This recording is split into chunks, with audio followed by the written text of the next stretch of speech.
ruhlanır. Galibiyet kazanıp zirvelere yollanır. Karabağ zeferiyle şanlı bir tarih yazır. Eşk olsun ikitlere, yaşasın Azerbaycan. Var olsun mert milletim, yaşasın Azerbaycan.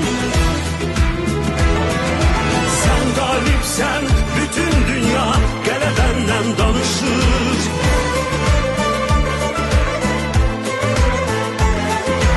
Otlar yurdum ana vətən, sefer sene yaraşır.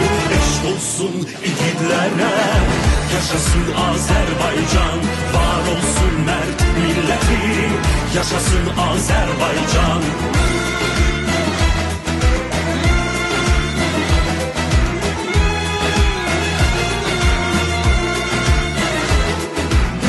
Yurdumuz öz xilaskar oğluna arxalandı.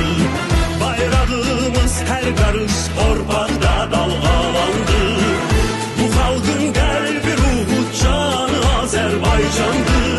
Eşk olsun ikitlere, yaşasın Azerbaycan. Var olsun mert milletim, yaşasın Azerbaycan. Sen galipsen bütün dünya gele benden danışır.